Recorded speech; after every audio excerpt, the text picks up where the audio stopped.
नमस्कार मित्रों। जय श्री कृष्णा। राधे राधे मित्रों। संध्या दीपक जलाने के एक नहीं अनेक है फायदे। शाम की पूजा का सही समय क्या होता है? शाम को दीपक कब जलाना चाहिए और दीपक जलाते समय किस नियम का पालन करना चाहिए? अगर हम शाम को दीपक जलाते हैं तो क्या हमें स्नान करना आवश्यक है? मतलब शाम की पूजा बिना स्नान किए कर सकते हैं या नहीं कर सकते हैं? और शाम को घर में कितने दीपक प्रज्वलित करने चाहिए? कहां कहां दीपक प्रज्वलित करना चाहिए? दीपक जलते समय किस मंत्र का उच्चारण करना चाहिए? घर की परेशानियों को दूर करने के लिए और किसी विशेष मनोकामना को पूर्ण करने के लिए दीपक किस प्रकार से प्रचलित करना चाहिए? इसलिए आज की जो वीडियो है पूरी तरह से संध्या वंदन पर आधारित है। पूजा आराधना करते हैं, दीप प्रज्वलित करते हैं, वह किस प्रकार से आपको करना है, किस नियम का पालन करना है। तो आइए जानते हैं संध्या दीपक के जलने के सभी महत्वपूर्ण बातों के बारे में। लेकिन उससे पहले अगर आप भी चाहते हैं कि माता लक्ष्मी का आशीर्वाद आपके ऊपर सदैव बना रहे, तो इस वीडियो को एक लाइक करके आपके अपने चैनल द राधे वॉइस को सब्सक्राइब कर लें और कमेंट बॉक्स में जय लक्ष्मी माता लिखकर अपनी हाजिरी अवश्य लगाए। शाम की पूजा और दीपक प्रज्वलित करने से पहले स्नान की आवश्यकता है या नहीं, यह अक्सर पूछा जाने वाला सवाल है। शास्त्रों के अनुसार पूजा में शुद्धता का बहुत महत्व है। सुबह की पूजा में तो स्नान करना अनिवार्य होता है, क्योंकि यह दिन की शुरुआत में मन और शरीर को शुद्ध करने का एक तरीका है। लेकिन शाम की पूजा में इतनी कठोरता नहीं होती। शाम को आप स्नान करने के बजाय केवल हाथ पैर और चेहरा धोकर भी पूजा कर सकते हैं। अगर आप चाहे तो अपने कपड़े बदल लें, लेकिन यह पूरी तरह से आपकी सुविधा पर निर्भर करता है। मुख्य बात यह है कि आप स्वच्छता का ध्यान रखें। दिन भर के दौरान शुद्धता बनाए रखना भी बहुत जरूरी है।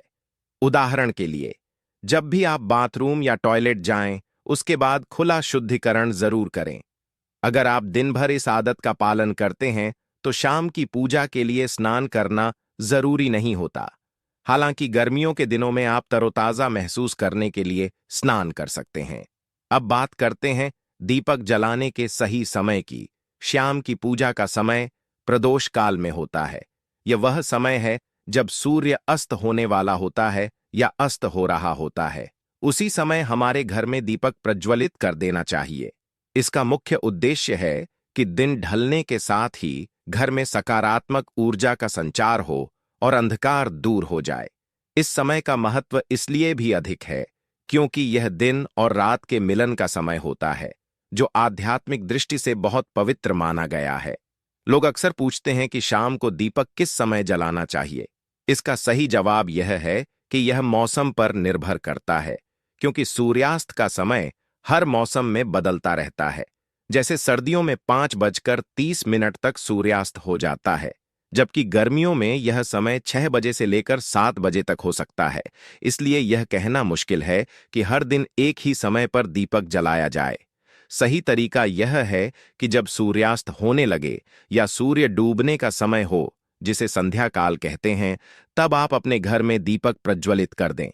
यह समय दिन और रात के बीच का होता है और इसे पूजा के लिए सबसे शुभ माना जाता है। अब बात आती है कि कितने दीपक जलाने चाहिए। शास्त्रों के अनुसार शाम के समय अपने घर के मुख्य द्वार पर एक दीपक जरूर जलाना चाहिए। इसका बड़ा महत्व है। मान्यता है कि संध्या काल में लक्ष्मी माता और उनकी बहन दरिद्रता दोनों ही भ्रमण पर निकलती हैं। जिस घर के मुख्य द्वार पर दीपक जलता है वहां लक्ष्मी माता प्रवेश करती हैं, और जहां दीपक नहीं जलता वहां दरिद्रता अपना स्थान बना लेती है। इसलिए हर शाम अपने घर के मुख्य दरवाजे पर दीपक जलाना ना भूले। इससे न केवल घर में सकारात्मक ऊर्जा आती है, बल्कि यह शुभता और समृद्धि को भी आमंत्रित करता है। तो इसलिए महालक्ष्मी का प्रवेश आपके घर में हो, इसके लिए घर के मुख्य द्वार पर एक दीपक जरूर प्रज्वलित करना चाहिए। और हां, घर के मुख्य द्वार पर जो दीप प्रज्वलित किया जाता है, संध्या काल में इसके बहुत सारे फायदे शास्त्र में बताए गए हैं। शास्त्रों के अनुसार संध्या काल में जिस घर के मुख्य द्वार पर दीप प्रज्वलित होता है, उस घर में किसी भी प्रकार की नकारात्मक ऊर्जा प्रवेश नहीं करती है। कोई भी वास्तु दोष आपके घर में हो, अगर आप मुख्य द्वार पर दीप प्रज्वलित करते हैं तो समस्त प्रकार के वास्तु दोष से मुक्ति मिल जाती है। और अगर आपके घर में पितृदोष है, जिसकी वजह से परेशानियां आपके घर में बनी हुई हैं, तो घर के मुख्य द्वार पर जो हम दीप प्रज्वलित करते हैं, इससे घर का पितृदोष भी समाप्त हो जाता है।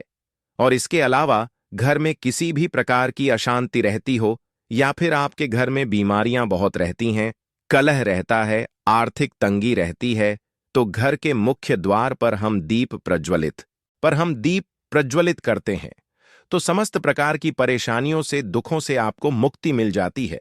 इसलिए घर के मुख्य द्वार पर दीप प्रज्वलित करना अत्यंत आवश्यक होता है।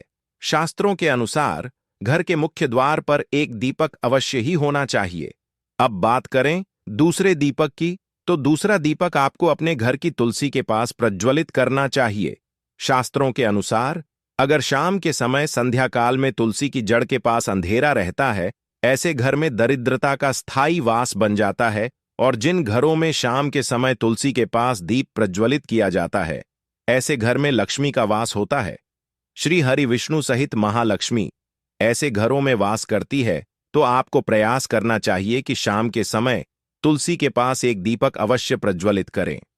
अब बात करें अगले दीपक की, तो शाम के समय अपने घर के ईशान कोण में, मतलब जहां पर भी आपने अपने घर का मंदिर बनाया हुआ है, उसी स्थान पर घर के मंदिर में एक दीपक अवश्य प्रज्वलित कीजिए।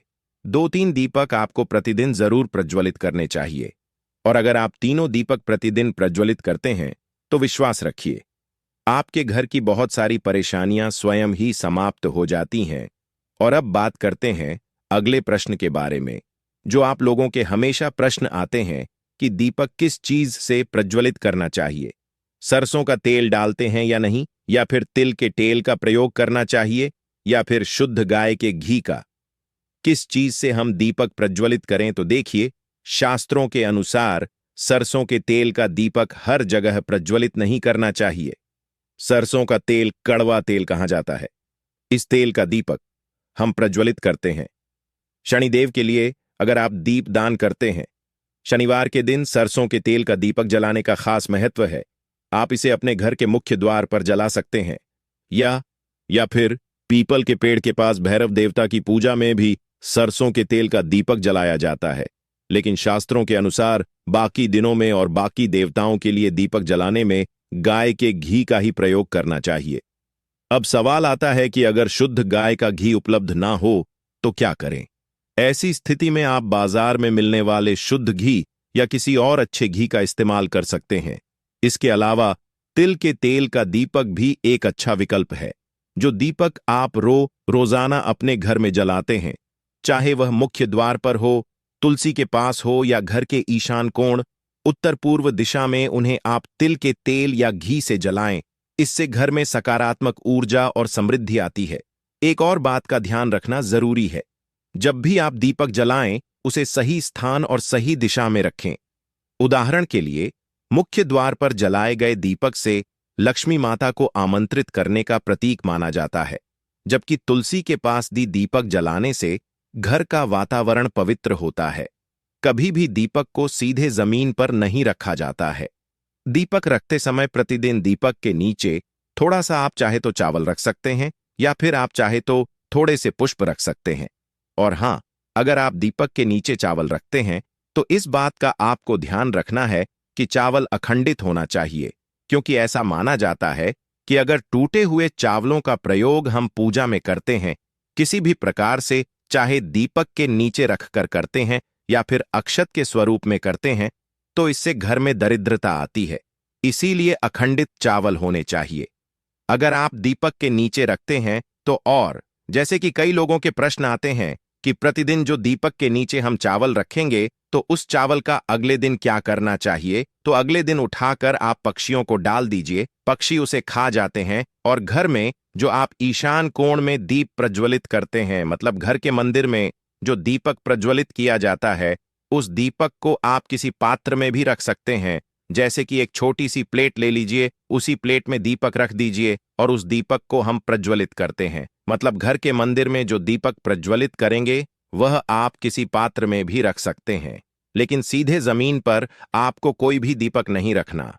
इस बात का ध्यान रखिए। और आपका अगला प्रश्न है कि श्याम की पूजा करते समय किस मंत्र का जप करना चाहिए। दीप प्रज्वलित करते समय दीप जलाने का मंत्र क्या होता है, तो देखिए, दीप जलाने का मंत्र मैं आपको बता देता हूं। आप अगर जप सकते हैं तो जरूर जप, लेकिन अगर आप मंत्र नहीं जप पाते हैं तब भी शाम के समय जब आप दीपक प्रज्वलित करते हैं, उस समय आप किसी भी मंत्र का जाप कर सकते हैं। जैसे कि आप चाहे तो माता रानी कृष्ण कन्हैया के किसी मंत्र का जप कर सकते हैं। आपके कोई इष्ट देवता हो तो उनके मंत्रों का भी जाप कर सकते हैं। दुर्गा चालीसा का, हनुमान चालीसा का पाठ करते हुए भी आप दीप प्रज्वलित कर सकते हैं। जरूरी नहीं है कि आप दीपक जलाने वाला मंत्र ही पढ़ेंगे। किसी भी मंत्र को पढ़कर आप दीप प्रज्वलित कर सकते हैं। संध्या वंदन कर सकते हैं, क्योंकि शास्त्रों में कहा गया है कि मौन रहकर कभी भी पूजा नहीं करनी चाहिए। जो भी शुभ कर्म होते हैं वह मंत्र उच्चारण के साथ ही संपूर्ण किए जाते हैं, इसलिए मंत्र उच्चारण आवश्यक है। कोई भी मंत्र जपते हुए आप पूजा कर सकते हैं, संध्या वंदन कर सकते हैं, लेकिन दीपक जलाने का जो शास्त्रों के अनुसार मंत्र है वह मैं आपको पढ़कर बता देता हूं। मंत्र है शुभम करोति कल्याणम आरोग्यम धन संपदा शत्रु बुद्धि विनाशाय दीप ज्योति नमोस्तुते। दीपो ज्योति परम ब्रह्म दीपो ज्योतिर जनार्दन दीपो हरत में पापम संध्या दीप नमोस्तुते। इस मंत्र का जाप दीपक प्रज्वलित करते समय करने से कहा जाता है कि सभी प्रकार के पापों से मुक्ति मिल जाती है। और दीप देवता जो होते हैं दोस्तों, आइए पर हम दीप प्रज्वलित करते हैं तो समस्त प्रकार की परेशानियों से, दुखों से आपको मुक्ति मिल जाती है। इसीलिए घर के मुख्य द्वार पर दीप प्रज्वलित करना अत्यंत आवश्यक होता है। शास्त्रों के अनुसार घर के मुख्य द्वार पर एक दीपक अवश्य ही होना चाहिए। अब बात करें दूसरे दीपक की, तो दूसरा दीपक आपको अपने घर की तुलसी के पास प्रज्वलित करना चाहिए। शास्त्रों के अनुसार अगर शाम के समय संध्या काल में तुलसी की जड़ के पास अंधेरा रहता है, ऐसे घर में दरिद्रता का स्थायी वास बन जाता है। और जिन घरों में शाम के समय तुलसी के पास दीप प्रज्वलित किया जाता है, ऐसे घर में लक्ष्मी का वास होता है। श्री हरि विष्णु सहित महालक्ष्मी ऐसे घरों में वास करती है। तो आपको प्रयास करना चाहिए कि शाम के समय तुलसी के पास एक दीपक अवश्य प्रज्वलित करें। अब बात करें अगले दीपक की, तो शाम के समय अपने घर के ईशान कोण में, मतलब जहां पर भी आपने अपने घर का मंदिर बनाया हुआ है, उसी स्थान पर घर के मंदिर में एक दीपक अवश्य प्रज्वलित कीजिए। 2-3 दीपक आपको प्रतिदिन जरूर प्रज्वलित करने चाहिए। और अगर आप तीनों दीपक प्रतिदिन प्रज्वलित करते हैं तो विश्वास रखिए, आपके घर की बहुत सारी परेशानियां स्वयं ही समाप्त हो जाती हैं। और अब बात करते हैं अगले प्रश्न के बारे में, जो आप लोगों के हमेशा प्रश्न आते हैं कि दीपक किस चीज से प्रज्वलित करना चाहिए। सरसों का तेल डालते हैं या नहीं, या फिर तिल के तेल का प्रयोग करना चाहिए, या फिर शुद्ध गाय के घी का। किस चीज से हम दीपक प्रज्वलित करें? तो देखिए, शास्त्रों के अनुसार सरसों के तेल का दीपक हर जगह प्रज्वलित नहीं करना चाहिए। सरसों का तेल कड़वा तेल कहा जाता है। इस तेल का दीपक हम प्रज्वलित करते हैं शनि देव के लिए। अगर आप दीप दान करते हैं शनिवार के दिन, सरसों के तेल का दीपक जलाने का खास महत्व है। आप इसे अपने घर के मुख्य द्वार पर जला सकते हैं, या फिर पीपल के पेड़ के पास। भैरव देवता की पूजा में भी सरसों के तेल का दीपक जलाया जाता है, लेकिन शास्त्रों के अनुसार बाकी दिनों में और बाकी देवताओं के लिए दीपक जलाने में गाय के घी का ही प्रयोग करना चाहिए। अब सवाल आता है कि अगर शुद्ध गाय का घी उपलब्ध ना हो तो क्या करें? ऐसी स्थिति में आप बाजार में मिलने वाले शुद्ध घी या किसी और अच्छे घी का इस्तेमाल कर सकते हैं।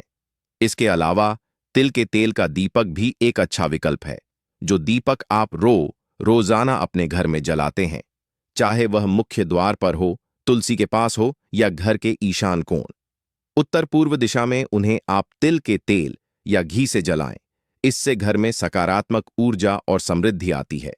एक और बात का ध्यान रखना जरूरी है, जब भी आप दीपक जलाएं, उसे सही स्थान और सही दिशा में रखें। उदाहरण के लिए, मुख्य द्वार पर जलाए गए दीपक से लक्ष्मी माता को आमंत्रित करने का प्रतीक माना जाता है, जबकि तुलसी के पास दीपक जलाने से घर का वातावरण पवित्र होता है। कभी भी दीपक को सीधे जमीन पर नहीं रखा जाता है। दीपक रखते समय प्रतिदिन दीपक के नीचे थोड़ा सा, आप चाहे तो चावल रख सकते हैं, या फिर आप चाहे तो थोड़े से पुष्प रख सकते हैं। और हां, अगर आप दीपक के नीचे चावल रखते हैं तो इस बात का आपको ध्यान रखना है कि चावल अखंडित होना चाहिए, क्योंकि ऐसा माना जाता है कि अगर टूटे हुए चावलों का प्रयोग हम पूजा में करते हैं, किसी भी प्रकार से, चाहे दीपक के नीचे रखकर करते हैं या फिर अक्षत के स्वरूप में करते हैं, तो इससे घर में दरिद्रता आती है। इसीलिए अखंडित चावल होने चाहिए अगर आप दीपक के नीचे रखते हैं तो। और जैसे कि कई लोगों के प्रश्न आते हैं कि प्रतिदिन जो दीपक के नीचे हम चावल रखेंगे तो उस चावल का अगले दिन क्या करना चाहिए, तो अगले दिन उठाकर आप पक्षियों को डाल दीजिए, पक्षी उसे खा जाते हैं। और घर में जो आप ईशान कोण में दीप प्रज्वलित करते हैं, मतलब घर के मंदिर में जो दीपक प्रज्वलित किया जाता है, उस दीपक को आप किसी पात्र में भी रख सकते हैं। जैसे कि एक छोटी सी प्लेट ले लीजिए, उसी प्लेट में दीपक रख दीजिए और उस दीपक को हम प्रज्वलित करते हैं। मतलब घर के मंदिर में जो दीपक प्रज्वलित करेंगे वह आप किसी पात्र में भी रख सकते हैं, लेकिन सीधे जमीन पर आपको कोई भी दीपक नहीं रखना। इस बात का ध्यान रखिए। और आपका अगला प्रश्न है कि शाम की पूजा करते समय किस मंत्र का जप करना चाहिए। दीप प्रज्वलित करते समय दीप जलाने का मंत्र क्या होता है? तो देखिए, दीप जलाने का मंत्र मैं आपको बता देता हूं। आप अगर जप सकते हैं तो जरूर जप, लेकिन अगर आप मंत्र नहीं जप पाते हैं, तब भी शाम के समय जब आप दीपक प्रज्वलित करते हैं, उस समय आप किसी भी मंत्र का जाप कर सकते हैं। जैसे कि आप चाहे तो माता रानी कृष्ण कन्हैया के किसी मंत्र का जप कर सकते हैं। आपके कोई इष्ट देवता हो तो उनके मंत्रों का भी जाप कर सकते हैं। दुर्गा चालीसा का, हनुमान चालीसा का पाठ करते हुए भी आप दीप प्रज्वलित कर सकते हैं। जरूरी नहीं है कि आप दीपक जलाने वाला मंत्र ही पढ़ेंगे, किसी भी मंत्र को पढ़कर आप दीप प्रज्वलित कर सकते हैं। संध्या वंदन कर सकते हैं, क्योंकि शास्त्रों में कहा गया है कि मौन रहकर कभी भी पूजा नहीं करनी चाहिए। जो भी शुभ कर्म होते हैं वह मंत्र उच्चारण के साथ ही संपूर्ण किए जाते हैं, इसलिए मंत्र उच्चारण आवश्यक है। कोई भी मंत्र जपते हुए आप पूजा कर सकते हैं, संध्या वंदन कर सकते हैं, लेकिन दीपक जलाने का जो शास्त्रों के अनुसार मंत्र है वह मैं आपको पढ़कर बता देता हूं। मंत्र है शुभम करोति कल्याणम आरोग्यम धन संपदा शत्रु बुद्धि विनाशाय दीप ज्योति नमोस्तुते दीपो ज्योति परम ब्रह्म दीपो ज्योतिर जनार्दन दीपो हरत में पापम संध्या दीप नमोस्तुते। इस मंत्र का जाप दीपक प्रज्वलित करते समय करने से कहा जाता है कि सभी प्रकार के पापों से मुक्ति मिल जाती है। और दीप देवता जो होते हैं दोस्तों, आइए अब जानते हैं कुछ गलतियों के बारे में जिसकी वजह से घर में धन की कमी हो जाती है। नंबर 1, घर में तुलसी का पौधा और दाढ़िम का पेड़ होना ही चाहिए। यह दोनों को बहुत शुभकारी होते हैं। तुलसी माता जगदम्बा का रूप है। जब भी तुलसी सूख जाए, सावधान रहे, यह आपदा और धन के नाश का प्रतीक है। नंबर 2, अगर किसी भूखंड में ईशान कोण कट जाता है तो हरगिज ना खरीदे। ऐसे घर में रहने वाले दरिद्रता भोगते हैं। उसी प्रकार अगर ईशान में स्थित शौचालय भी गरीबी और रोग को आमंत्रित करता है। नंबर 3, के उत्तर दिशा में रखा गया मछली कुंड सुख और संपत्ति को आमंत्रित करता है। ध्यान रहे, मछली कुंड का जल बदलते रहे, मृत जीवों को मछली कुंड में ना रखें। नंबर 4, घर की मालकिन सुबह स्नान करके मुख्य द्वार की देहरी पर एक लोटा जल नित्य डाले तो मां लक्ष्मी का आगमन होता है। अपनी माता या पत्नी से वाद विवाद या झगड़ा करने से विशेषकर शुक्रवार को या सोमवार को धन संबंधी रुकावटें आती हैं। नंबर 5, प्रत्येक अमावस्या को घर का सारा फालतू सामान बेच दें या बाहर निकाल दें। इससे घर में सुख शांति रहती है और आर्थिक रूप से सक्षम बनते हैं। अमावस्या को कोई नई वस्तु या कपड़े खरीदने से बचना चाहिए। नंबर 6, शाम के समय कोई मेहमान या सुहागिन स्त्री आती है तो उसका सम्मान करके जलपान करावे। यह मान लक्ष्मी के आने का संकेत है। नंबर 7, यदि गृह के आग्नेय कोण में पानी की मटकी या जल संचय की व्यवस्था गलती से हो गई हो तो उस दोष को कम करने के लिए उस स्थान के ऊपर एक लाल बल्ब 24 घंटे जला रहने दें। इस दोष के कारण खर्चे बहुत बढ़ जाते हैं। नंबर 8, एक नियम का पालन करें। प्रतिदिन घर के मंदिर में दीपक जलाएं। घर की प्रथम रोटी गाय को एवं अंतिम रोटी कुत्ते को दे। इन बेजुबान जानवरों को रोटी देने पर भाग्य के दरवाजे खुल जाते हैं। नंबर 9, पीपल को विष्णु का अवतार कहा जाता है। प्रतिदिन पीपल को जल चढ़ाने से लक्ष्मी की प्रसन्नता प्राप्त होती है। अगर घर में पीपल हो तो कभी भी उसे नहीं कटवाए, इससे माता लक्ष्मी और विष्णु की अप्रसार होती है। नंबर 10, कभी भी घर में 2 बार झाड़ू पोंछा न करें। एक बार के झाड़ू पोंछा से नकारात्मक ऊर्जा समाप्त होती है तो दूसरी बार करने से सकारात्मक ऊर्जा समाप्त हो जाती है और देवी देवताओं का पलायन हो जाता है। नंबर 11, घर के अग्निकोण या पूर्व दिशा में या ईशान कोण या उत्तर और वायव्य कोण के बीच में अलमारी या तिजोरी रखने से खर्चे बढ़ते हैं और धन कम होता जाता है। दक्षिण दिशा में उत्तरमुखी अलमारी या नेत में उत्तरमुखी या पूर्वामुखी या उत्तर दिशा में पूर्वाभ्यास, शहद दर्पण, मोर के जोड़े की मूर्ति या चित्र घी रखना चाहिए। मार्केट पुराण के अनुसार यह वस्तुएं मां लक्ष्मी को आमंत्रित करती हैं। इसके अलावा पूजा घर में स्वयं के कुलदेवता या कुलदेवी का स्थान जरूर होना चाहिए। दोस्तों, यह तम जानकारी जन रुचि को ध्यान में रखकर दी जा रही है। वास्तुशास्त्र के उपाय को अपनी आस्था और विश्वास पर अमाए वीडियो का उद्देश्य मात्र आपको बेहतर सलाह देना है। इस संदर्भ में हम किसी भी प्रकार का दावा नहीं करते। अगर आज की यह जानकारी पसंद आई हो तो इस वीडियो को एक लाइक करके आपके अपने चैनल को सब्सक्राइब कर लें और बेल नोटिफिकेशन को ऑनल पर सेट जरूर करें। राधे राधे।